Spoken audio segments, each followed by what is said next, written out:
Yes, it's true. All the rumors you heard are true. I am live.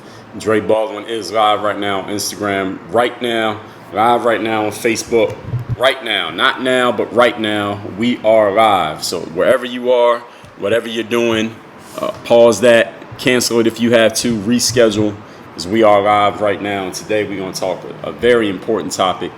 How do you know the difference between if you are a visionary who should keep working, or you're a delusional fool who is going nowhere, you should just give up, all right, and forget the whole game?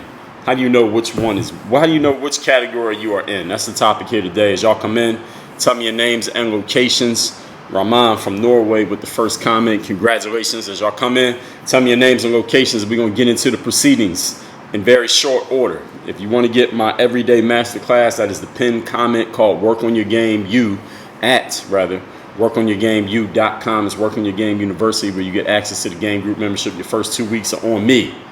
I give you the first 2 weeks free. This right here, I give you this whole book free. All you got to do is go to mirrormotivation.com. Tell me where to ship it. I give you this book free too by going to balloverseas.com. And just tell me where to ship it, and we will get those books out to you. Chris from Vancouver, Washington. What's good is y'all come in the room. Name and location, name and location. Today we are talking the difference between being a visionary and being delusional. How do you know which is which? We got Calgary, Canada in the house over on Facebook. Shout out to everybody who's checking in on Facebook. Shout out to everybody who's watching this on replay and everybody who's watching it live. In 30 seconds, we are getting right into it. I'm going to introduce myself right now. When that's done, we're getting right into it. My name is Dre Baldwin, also known as Dre All Day. I am a former 9-year professional basketball player and the creator of this whole philosophy called Work on Your Game, which is taking the pro athlete mindset and teaching you how to apply it in your business, sport, and life. I do that through live streaming like this, blogging, authoring. I'm author of 25 books. Book number 26 is almost done.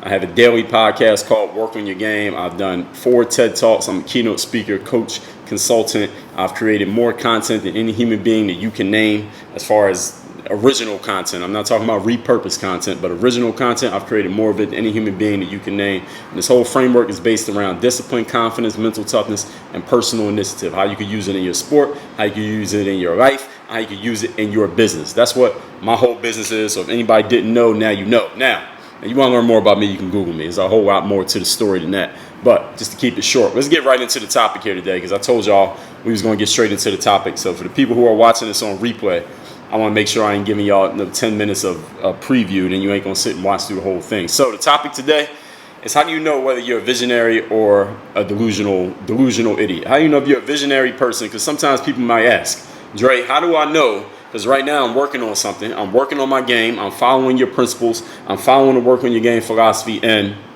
I'm not quite getting the results that I've expected to get by this point. I'm not doing as well as I thought I'd be doing. So how do I know if I should either A, keep working on my game and keep trying and keep getting better and keep learning and keep pushing, or B, I'm just delusional and I'm never going to make it in this place. I do not have a future in this. I should not be holding on to the vision. I should not keep trying. I should not keep pushing. I should just give up, at least in this area, and go do something different. Now, this is a legitimate question, because listen, I know y'all have all heard the sayings about, giving up and sticking to things. You just got to stick to it. Don't ever give up. Never, ever give up. Quitters never win, and winners never quit. And the people who succeed is just that they keep going, right? We are right around a year after the death of Nipsey Hussle. Rest in peace, Nipsey Hussle. And his whole philosophy was around, his company was around the marathon, right? This is the marathon. The marathon continues. And I heard him say in one of his interviews, or he might have put it in one of his songs, like, the reason I became successful because I didn't give up. I went through every emotion and I never gave up. So we, in our culture, especially in Western culture, especially when you got a lot of people like myself, influencers, motivational speakers, hype up men all over the internet, they're just telling you, you got to keep going. You got to have a Mamba mentality. You got to run the marathon like Nipsey Hussle. You got to do all these things. Just keep pushing no matter what happens. Just keep trying and never, ever give up no matter what's happening. That is bullshit. I'm going to make sure I'm saying that up front. I want y'all to understand that it is not good advice to just always keep going and always keep pushing in anything you do, no matter what's going on. That is bad advice. There are times in life when it makes sense for you to give up. There are times in life when it makes sense for you to walk away. There are times in life when it makes sense for you to go find something else to do. Toby Brockner was good over on Facebook. There are times in life when it makes sense for you to say, you know what, I'm just in the wrong place. Doesn't mean you're not giving up on life, but you might give up on the thing that you're in. And let me give y'all an example, a personal example. If you read my book, Work on Your Game, you know about this. When I was early into sports, so talking in my early teens, I played a little bit of football, then I was playing baseball for several years. But the problem was I was trash at baseball. I love sports, but I was trash at baseball. I wasn't that good at catching the ball. I wasn't that good at picking up ground balls. I didn't have that great of an arm. I wasn't that great at hitting the ball. Only thing I did pretty good in baseball was run the bases. I didn't even know how to slide. So ain't that crazy? I had a half of a skill in baseball. All right, in all the years I was playing, I had a half of a skill. And at some point, after I struck out like 3 times in a game, I said, you know what? Maybe baseball is just not my thing. You know, I was not a stranger to hard work. I understood discipline. I understood, sticking to things. I was mentally tough even as a 14, 13-year-old kid. But at the same time, I realized that baseball wasn't coming so simple to me. It wasn't really working out for me. Maybe I should try something else. Let me try this other sport. Is a court right over there. There's a basketball court right next to the baseball court in my neighborhood in Philadelphia where I'm from. So I went over to the basketball court and tried my hand over there, and I never left. All right, and the rest is history, as they say. And the reason I'm telling you that is, and this is the thing, with basketball, when I first started playing, guess what I was in basketball? Trash as well. I was trash in baseball. Played it several years, was trash, left baseball, gave up on baseball, went and played basketball, and I was trash at basketball for a couple years, but then I slowly started to get better, and finally, by the time I was a senior in high school, I finally made the varsity team, and then I walked on and played in college, then I got better in college, and then I went and hustled my way into the pros, played 9 years professional ball, then I wrote this book to tell you how to play ball, go to balloverseas.com. Now, why am I telling you all that? Because people will sometimes ask, well, Dre, how do I know? How do I know if I should keep grinding like you kept grinding in basketball, or if I should just walk away and find something else like you did in baseball? Because I did both. I walked away from baseball, stayed grinding in basketball. How do you know the difference? Are you a visionary? Keep going. You're delusional. Stop going. All right, I'm going to tell you exactly what this is. All right, I'm going to tell you the difference between whether I did a separate masterclass on the topic of whether you are dealing with untapped potential that you haven't quite gotten to your potential yet, or you're just a bum and you're just struggling to become the best you'll ever be is mediocre. That's masterclass number 1104 at Work on Your Game U. But I'll talk about that at a different time. Today is about whether you should keep going or you should keep going. Okay. Now, point number 1. I want y'all to understand that nothing I'm going to say here is something that is probably not anything that you've heard from any of your other favorite gurus, experts, motivators, influencers. Number 1. Remember that human beings, we are susceptible to revisionist history. All of us.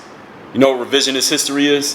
Revisionist history is at the end of a situation or many years later after a situation is over, we in our minds, we craft a story that's completely different from what actually happened based on what? What is that revisionist history usually based on?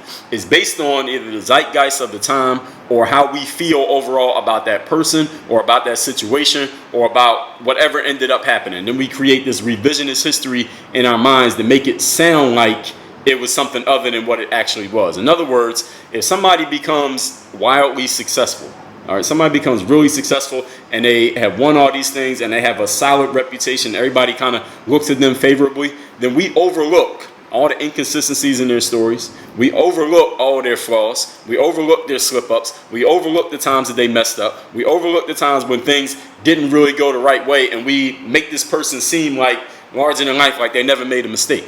A case in point. In a couple weeks, ESPN is going to be putting out the Chicago Bulls documentary, right? Michael Jordan and the Bulls, The Last Dance, their last season, 1998. Now, if you know anything about me, you know Michael Jordan is my favorite basketball player besides myself. I'm a big fan of Michael Jordan. Now, I've seen a lot of Michael Jordan video. I watched a lot of videos over the last 3 years when they played the Bulls. A lot of them was on YouTube. People put like little highlight clips. And it's Michael Jordan. So as many Kobe videos as there are and LeBron videos, there's Michael Jordan videos. And watching those videos, this thing you notice, Michael Jordan wasn't perfect.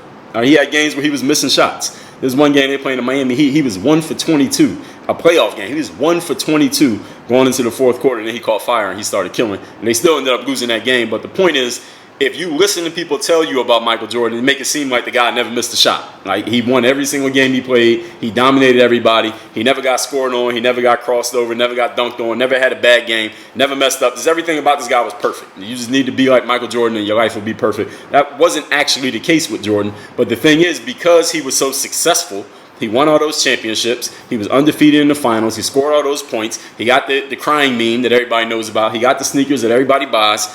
He has all these positives on this side that people don't even notice any of the flaws in his system, in his being. And I'm not saying that to bring down Michael Jordan, because like I said, he's my favorite player.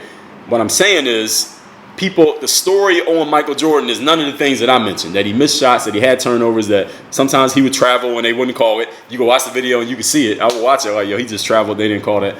And the thing is this, because the end of his story was successful, his whole story becomes successful. That's the way that it works, ladies and gentlemen. And if the end of your story is unsuccessful, if the end of your story is a failure, it doesn't matter all the good things you did along the way. It doesn't matter any of the positives you had. It doesn't matter anything you did that was a redeemable quality. Nobody remembers it. Nobody talks about it when your name comes up. They only bring up the negatives. Why? Because the end of your story was something negative. Let me give you another example. Here's somebody that all of you know. O.J. Simpson. Everybody know who O.J. Simpson is? Remember we watched that O.J. Simpson documentary? All right, O.J. Simpson. What's the storyline on O.J.? O.J. Simpson, first of all, was a very talented football player. He went to USC, which is one of the best colleges in the country for football then and now. He won the Heisman Trophy, which means he was the best player in college football.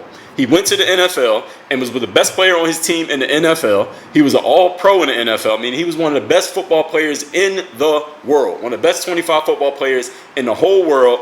Then he retired from football. He did some media stuff, some broadcasting. I think he did a couple movies. He was on TV. He was in Hertz commercials. He had a fine, retired, famous guy career. All right, maybe not at the same level as Michael Jordan, but he was along those lines. Retired, everybody knew him. Everybody said, oh, OJ, good guy, good guy. But then he got arrested and charged with a double homicide. Now, to this day, I mean, people make tongue-in-cheek statements about whether he did it or he didn't do it. We're not here to argue that. I'm not here to debate that case.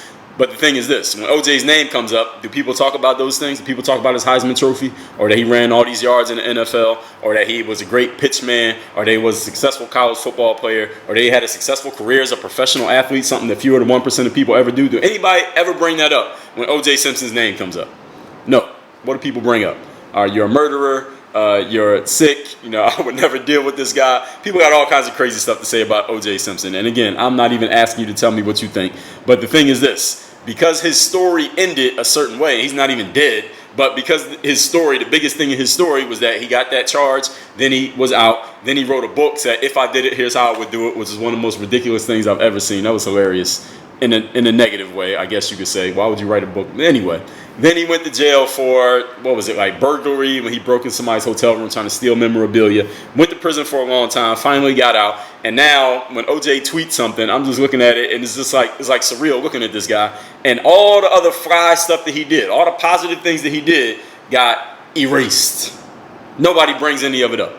Somebody mentioned Bill Cosby, another guy who, maybe his story is going to end that way too. We'll see. The jury's not completely out on Bill Cosby yet. On OJ, it's pretty much done. All right, the court of public opinion has pretty much decided OJ's fate. And what I want you to understand about that is when you lose, people make it seem like you were a fool for ever putting any of that time in, all that work that you put in, all that effort you put in. If you end up losing in the end, or whatever you end up doing seems like a loss, then people talk about you like you are a complete fucking fool for ever trying it in the first place. So O.J. Simpson, again, all the great things he did, nobody mentions him. All people talk about is you're a murderer. Michael Jordan, he had some failures.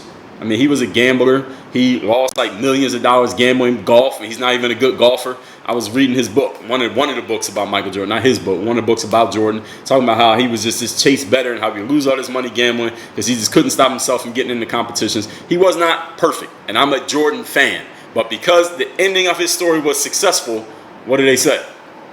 Michael Jordan's the man. Look how hard Michael Jordan worked. Look how he never gave up. Look how he kept going. A guy like Nipsey Hussle, his star was starting to rise when he got tragically murdered a year ago. His star was starting to rise. He was starting to get better. So people said all those years he's been rapping. Nipsey Hussle was rapping for like 10 plus years when he got murdered. A lot of people didn't know about him until maybe a year or two before he got murdered. He was just starting to go mainstream, so to speak. But he had been out for a long time. He had been grinding for a while, and he was kind of like, I guess you wouldn't call him underground, but he was a below the radar type of dude. But when he got with Jay-Z and Puma and Roc Nation, then his stars started to get bigger, and he was getting nominated for Grammys, which I think his album was better than Cardi B's album. But again, different conversation for a different day. At least he got the Grammy posthumously for his Racks in the Middle song later on. But the whole point is this: when he started to get bigger, and then he got murdered while he was getting bigger, what did people say about him? All positive things. Like, yo, he kept grinding, he kept going, he kept pushing. All these clips come out of him talking about business and talking mindset and saying, man, I'm so motivated by the things Nipsey Hussle was saying. And here's the crazy thing that I thought when Nipsey first got murdered.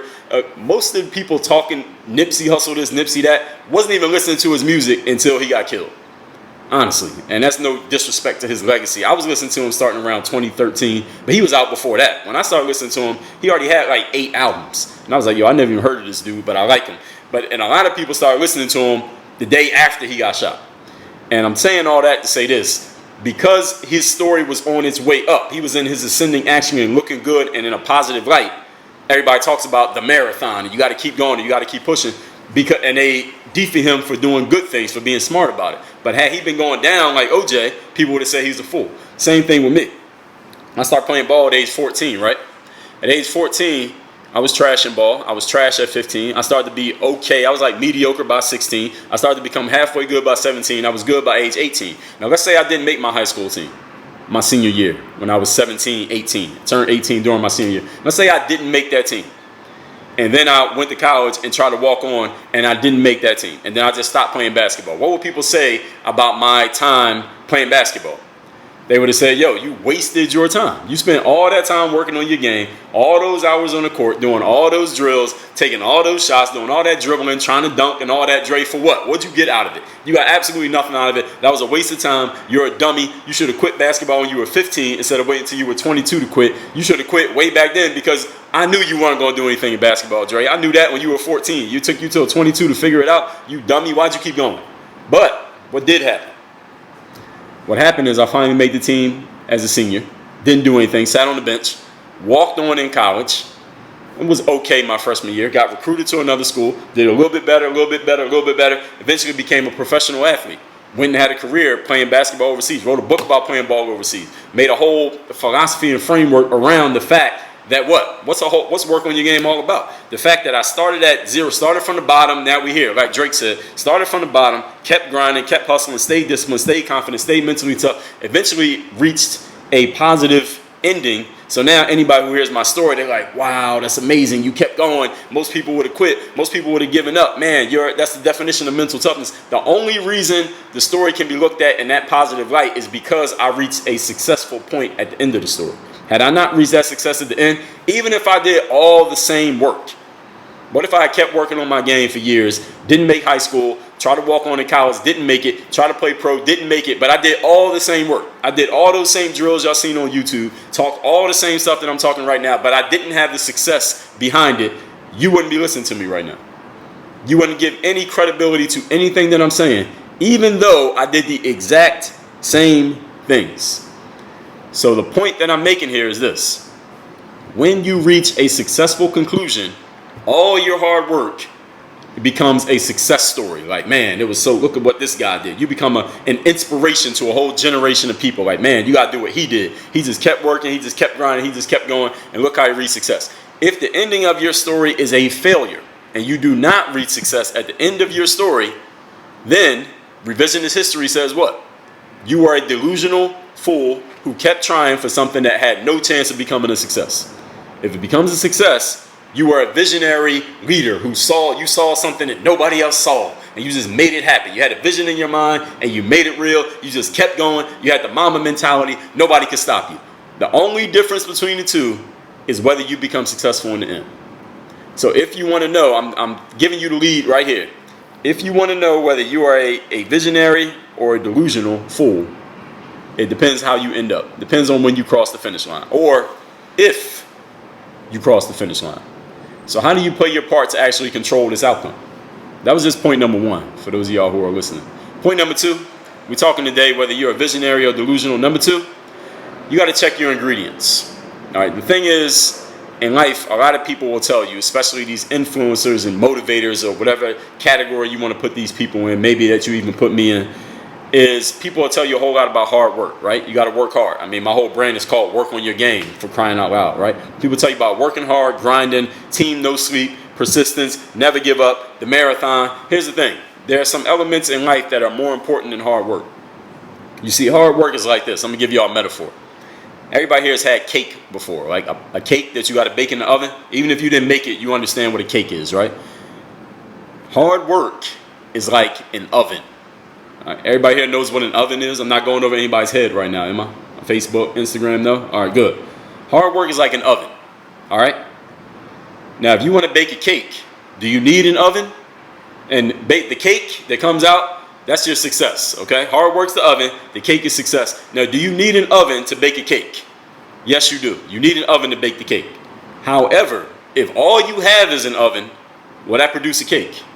No, it will not. You see, what's going on, Kelvin Keith over on Facebook? In order to produce a cake, not only do you need the oven, which is hard work. To reach success, you don't just need hard work. What do you need? You need a baking pan. You need some baking soda, you need some cake mix, you need some butter, you need some eggs, you need some salt. And once you get all of those elements and you put them all together, you got them all sitting on the counter. Any of you ever baked the cake, you know what I'm talking about. You go to the store, you buy all the ingredients that's on the little recipe list, right? And now you got it all sitting on the counter. Do you have a cake? No, you don't have a cake yet. All you got is the ingredients to bake a cake. Now with the ingredients, now you got to know which ingredients to use, how much of each, and you got to know how much time to put all those ingredients that you mix together into the oven before it produces the cake. If you put it in there for too long, you mess the cake up. If you put the ingredients in there for not enough time, then the cake doesn't come out right. So it's not only that you need the oven, which is the hard work, you need all these other elements that go with it, and you got to know how much of each element to use in order to bake your perfect cake of success. So I'm telling you all that to tell you this. You got to check your ingredients. Jack McDonald, exactly. You got to check your ingredients. Do you have the proper recipe to create success in your life? And what I mean by that is, just because you have the mind to go and be a basketball player, listen, if you're a 5'5" guy with no athletic ability and you can't jump and you're not really that, you don't have long limbs and you're not athletic that much, basketball is probably not going to be your future. Okay, now you can keep playing if you want. You can love the game if you want. You get on Instagram and hashtag ball is life if you want, but that's probably not going to be your outcome. If you have a body similar to mine, where you're more athletic build and more thin, and you got these long limbs and you got a high center of gravity, you probably don't want to go into sumo wrestling. All right, it's probably not going to work out. All right, you're going to get upended too easily. You're going to get some broken bones, and those other guys you're going against who are squat and they're low to the ground and they got this low center of gravity and they're much bigger, they're going to destroy you. Why? Because you're just not built for that. You don't have the proper ingredients to bake that cake. So what I'm saying is, you got to look at yourself in the mirror and ask yourself, what ingredients do I have? Looking at the ingredients that I have, my natural gifts, my natural abilities, what kind of cake can I bake with these ingredients? Now, here's the thing that I need you to understand. You probably will not have the immediate perfect answer the first time you ask yourself this question, which is why you have to live life and you got to go out there, off the internet, out there, and you got to go see, where do your ingredients work? Let me try baseball. Let me try basketball. Let me try football. Let me try podcasting. Let me try to write a book. Let me try to be a rapper. Let me try to go talk to girls. Let me go try to be an Instagram model. Let me go try to be an architect. Let me go try to create my own company. Let me go try to make the next Amazon. Let me go design an app. You got to go try things out to see, where do your ingredients fit? Where do you fit in? Y'all heard the saying, get in where you fit in? So you got to figure out, where do your ingredients work? And it may be somewhere that you never even thought about, never even knew about. And the beautiful thing about the world that we live in now, this internet, is that you can connect with people that you never even met, see places that you would have never physically been, and learn about things that you otherwise wouldn't know if you had to depend on your parents and your school teachers and your brothers and sisters to tell you about, because they don't know about it either. But the internet opens you up to everything. This is why I tell people, read books, listen to podcasts, watch YouTube, at least the stuff that's constructive. Go get the information. Go find out what's going on in the world. Open yourself up to new things, because you may find that there's some place out there in the world for which your ingredients are perfect. But if you don't know about it, then you're going to look like a delusional fool because you're trying to do things that you don't fit in. Your ingredients don't work for, but your ingredients should be perfect for that over there. But all your life you've been looking this direction. But the thing that's perfect for you is in that direction. So you got to find out where these things are. You got to look all the way around. All right, 360 degrees and see everything. Get a second set of eyes. Go hire a coach. Go find a consultant. Go get yourself a mentor. Go connect yourself with other people who are in your age group or in your industry who are about positive things, who are about forward movement, and make a mastermind group. They can see things that you can't see. They can perceive things about you that you can't see in yourself. One of my mentors once said to me, Dre, you can't see yourself in the mirror. There's certain things other people can see in you that you can't see in you because you're too close to you. All right, it's like I knew a dude who was a barber.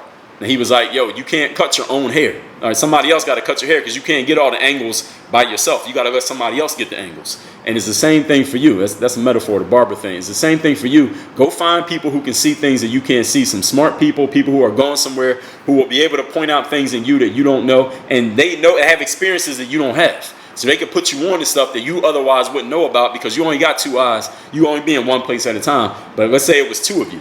Now you got four eyes. And you could be in two different places at a time. I'm talking about the other people that you know. So get around people who are about something. And that's the law of association. You don't know how to make the law of association work for you. Go to Work on Your Game U, and I'll help you out with that. So you got to make sure that you get those eyes who can see things that you don't see, give you feedback, and then you can know where to use your recipe. Point number 3. The topic here, for those of you who came in the middle of this, we are talking about whether you are delusional or a visionary in your life. Point number 3. Everything in your life is a delusion until it happens. Everything is a delusion until it happens. I wrote my first book. This is not my first book. This is one of my later books. This is the Overseas Basketball Blueprint. When I wrote my first book, Buy a Game, in 2010, being an author was a delusion until the day I hit publish on Kindle Direct Publishing, and I put that book out on dreallday.com, and I told people, yo, you can go download my first book for free. It was a delusion until I did it. It was a delusion when I told my parents, if you read my book, Work on Your Game, and here it is right here. If you read my book, Work on Your Game, you read the story I told you. When I came home from college and I told my parents I wanted to be a professional basketball player, and they was looking at me like I was crazy because nothing that happened in my life up to that point said that I was going to become a professional basketball player. So it was a delusion. My mom didn't say that in so many words, but she pretty much did say that. She was like, that's delusional. You're going to be a professional basketball player.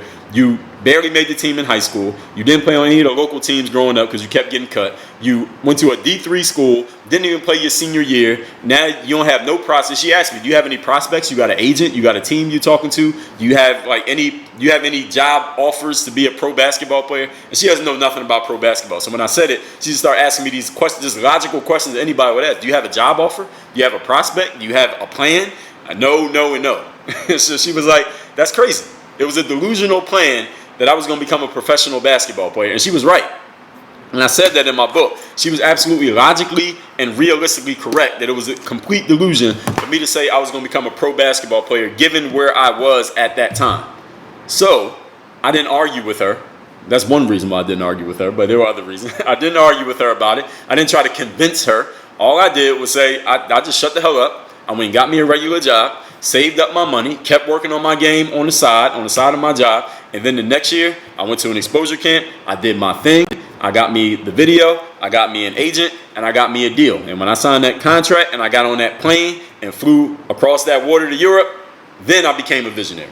At the moment that I set foot on European soil as a pro basketball player, at that moment, I was a visionary. All the work that I had done, now it made sense. 9 years later, it made sense after I achieved the outcome. But had I not signed that contract, had I not went overseas, had none of that happened, had I stayed working at Foot Locker and Bally Total Fitness like I was when I got out of school and never went overseas, never played, I'd still be a delusional dude talking about some hoop dreams that ain't never coming true. Do y'all understand that? The difference between being a visionary and a delusional idiot is the end of the story. So everybody who's listening to me right now, because everybody who's listening to me, you're alive. All right, whether you're watching this live, you're watching this on replay, you're watching this on YouTube, understand this. If you're still alive, that means the story's not over. If you're still alive and you have not yet achieved your outcome, there's something you've been striving for, something you're going for, you listen to everything that I said here today, and you believe You believe. I'm not talking about you just think it and you're just saying it because it hypes you up. But you truly believe that you have the right ingredients and you have the proper recipe, meaning you got the right tools inside of you and you have the right plan / strategy to achieve a certain outcome, but you have not yet achieved it. What that means is the jury is still out as to whether you're a visionary or if you're delusional. We don't know yet. Now, if you die tomorrow and you haven't yet reached it, somebody might call you delusional behind your back. I mean, everything's behind your back when you're dead. But somebody at your funeral might be whispering to somebody else, like, yeah, he was delusional about that thing he was going to do. But when you achieve it, everybody in the world is going to be like, I knew it. I knew you were going to do it. I knew you were going to make it. You were always serious about that. You always try. I knew you were going to be the one to make it. And you could say under your breath, bullshit. You ain't believe shit until I did it. But this is the way that it goes in life, ladies and gentlemen. We all have revisionist history. When you achieve the outcome, everybody acts like they knew it all along, right? Any of you who's ever achieved a really, like a monumental type of outcome, or you achieve something that's big in the eyes of other people and you got congratulated for it, you probably had a bunch of people coming up to you saying, man, I knew you were always going to make it. I knew you would do it. I feel you for it, continuing to stick with it and continuing to try. You're a real inspiration to everybody because you ended up making it. That's what people do when you win. Now, had you never won, those same people would have never said shit to you about the fact that you kept going, that you kept trying, that you kept working. The only time they say that is when you win. So the bottom line, I'm going to wrap it up this point. I'm going to recap these points. I'm going to wrap it up by telling you something else I heard Michael Jordan say. He said, to be remembered in life, you got to win. The losers don't get remembered.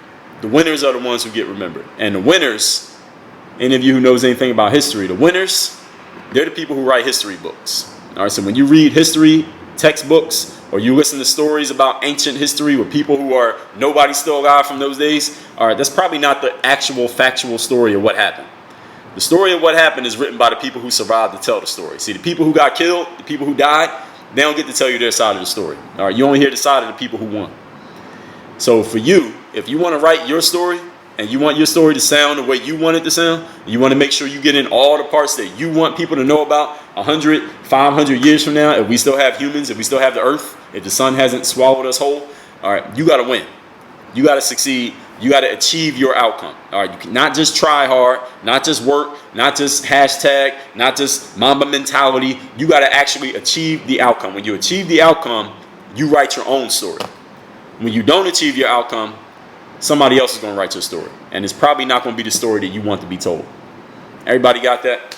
Now, let me recap these points, and I'm going to take questions. So if anybody got a question, you go ahead and post your question. The topic here today is the difference between being a visionary leader and being a delusional fool. How do you know the difference? The difference is how the story ends. Point number one, all humans, we have revisionist history. When you succeed, everybody looks back on your story as if everything you did was just destined by God, even the setbacks. Everything, we knew everything was just a setup for you to be successful. We knew it.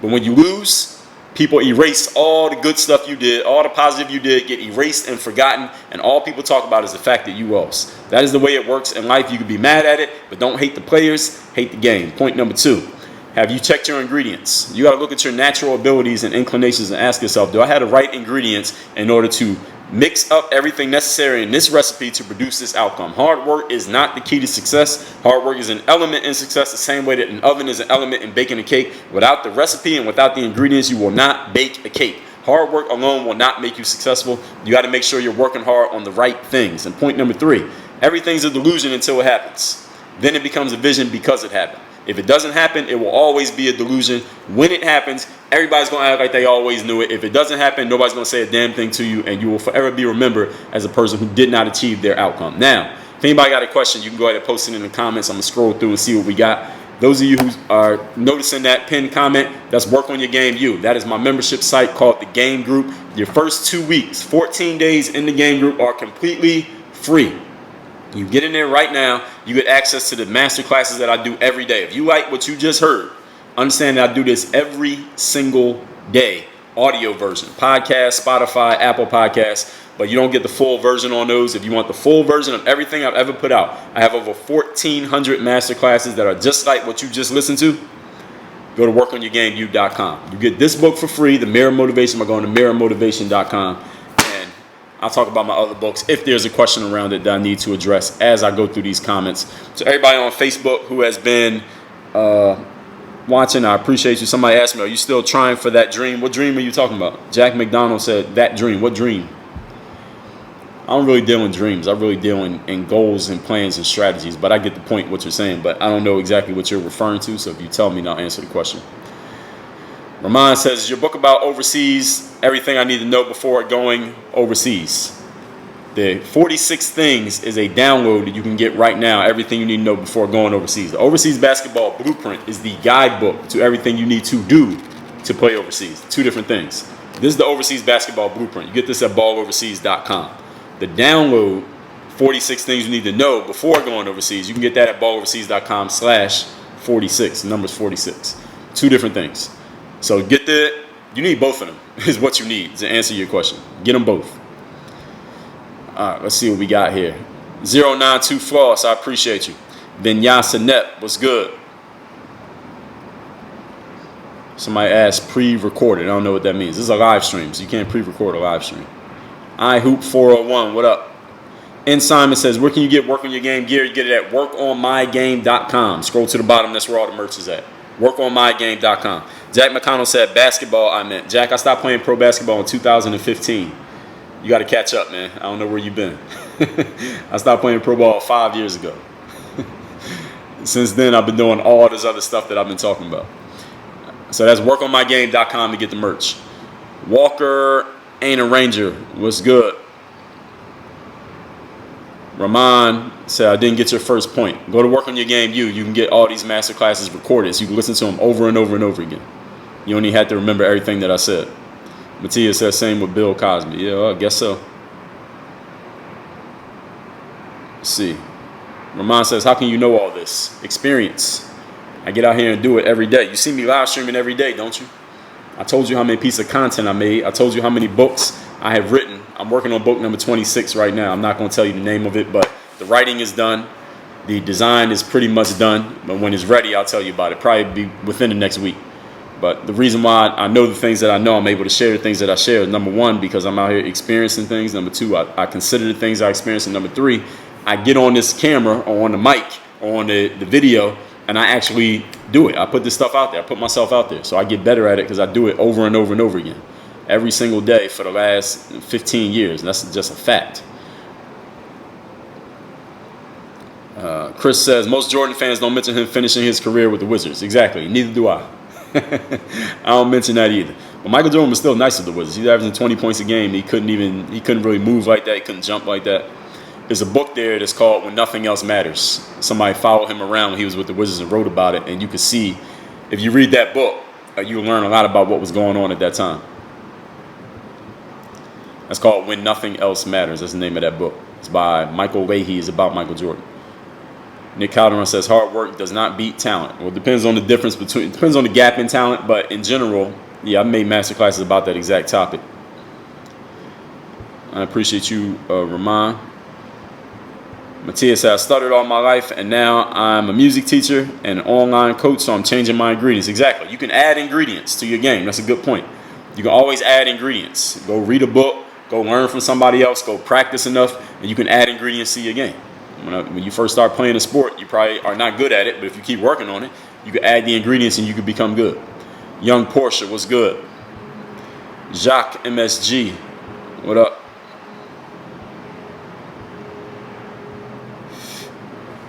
Nick said, winning and losing is subjective. Yeah, that's why I say revisionist history. People can change their mind about whether you're a winner or loser based on how they feel about you. Like OJ. OJ was a successful athlete and a successful former athlete until that Bronco chase and everything changed. Iman said, how can I stop feeling dumb about embarrassing moments? Iman, you've been in enough of these live streams to know. First of all, get this book, The Mirror Motivation, where I address that self-consciousness, and get this book, Work on Your Game, where I have a whole section on killing and eliminating all self-doubt and self-consciousness. I got a whole chapter in here called The Super You. And when you get The Mirror Motivation, check the box, get the Bulletproof Bundle. You get this, The Super You, which is my book on confidence, the Mental Handbook, my book on mental toughness, and 100 Mental Game Best Practices, which is my book on personal initiative. So all four principles of the Work on Your Game framework. Get this book, then you get the confidence book, the mental toughness book, and the initiative book all in one package. We'll mail it to your house, doesn't matter where you live. We are corona proof when it comes to mailing out books. Walker said, been watching since 2014. That's what's up. That's when I first made the first version of the Overseas Basketball Blueprint. You never made the team? Well, that's all right. You lived. You survived. Somebody said, will the book be released, delayed? No, nothing's delayed. Well, I'm doing this on the internet, so it doesn't really matter what is going on with the COVID thing, hopefully. At least not as of now. Ramon says, okay, if I pay sometime that you could help me with something? Well, for the right price, anything is okay when we talking business. But it depends on the price.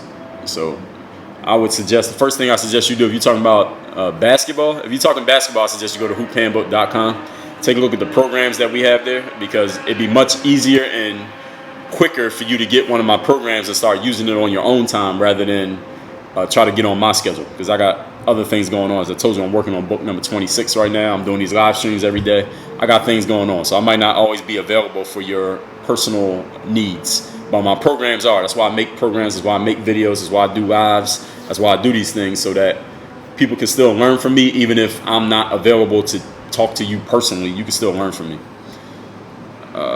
Walker says, how did you embrace going bald? I embraced it because I bought a razor and a shaving kit, and I shaved my hair. I shave. I didn't go bald. I shave. If I stopped shaving, my hair would grow back. But that's not something that bothers me. Even if I woke up tomorrow and my hair didn't grow anymore, I'd be happy. I could spend less time shaving every day. It saved me 20 minutes. So that's not a confidence thing for me. Maybe it is for some people, but if that's a confidence thing for you, then I suggest you read my book, The Super You, which is all about unlocking and living with your highest level of confidence. So y'all see, I've created something to answer every question. But I don't mind answering the question so I could tell you where these things are, because you might not know about everything. Ramon says, how many books have I released? 25. I'm working on number 26. You want to read them all? Because I know my stuff. Does every book cost? Yes, every book costs. So you can get those at workonmygame.com. You can see a list of all 25 at workonmygame.com. And I offer bundles and bonuses that you can't get anywhere else. That's why you should get it from workonmygame.com. You can get them in bundles and bonuses where it will cost you less money, and you can get multiple books at the same time, and you can get bonuses that are not offered anywhere else. Somebody says, somebody got to make a book on how to use books properly, because I spend the whole day memorizing each chapter. No, don't do that. Listen to my masterclass on choosing your gurus and mentors, so that you don't have to read every book. You choose the right books, and then you read the same book 20 times, and it'll help you more than reading 20 books one time. Yes, book number 26 is coming out soon. I'm going to put out, if I live long enough, as long as I'm alive, knock on wood, I'm going to put out 100 books. As long as I'm alive. ARB says, I've been applying the chapter as long as you can see it mentally. That's what's up. Exactly. So just keep reading that chapter over and over again until you start living it out. You don't have to read 20 books. Read one book 20 times. All right, so everybody, I'm going to tell y'all one more time. Mirrorofmotivation.com. If you don't have any of my books, go to mirrorofmotivation.com. I will ship you this book free. You pay a small shipping charge, so it does cost us money to print and ship this book. It does cost us. So all you're doing is paying the shipping charge. You're not paying for the book. This book costs $20, $30 on Amazon. You can get it for free from me, mirrormotivation.com. If you want to play basketball overseas, balloverseas.com. You get the Overseas Basketball Blueprint. See, this cover doesn't look like a blueprint. The Overseas Basketball Blueprint at balloverseas.com. If you already have this book, get the Bulletproof Bundle at bulletproofbundle.com. If you want this book, guess where you go? Workonyourgamebook.com. Workonyourgamebook.com. You get this book right here. So, and I got 23 other books, but I don't have them all right here because it'll probably make the table collapse under the weight. So that's that, everybody. I will do another live stream tomorrow, so turn on your notifications, follow me, tell a friend. Wash your hands. Do not touch your eyes, nose, or your mouth without washing your hands. Stay in the house, social distance, at least 6 feet apart from everybody. Stay away from that Roni Rome, work on your game. We out of here, Dre, all day.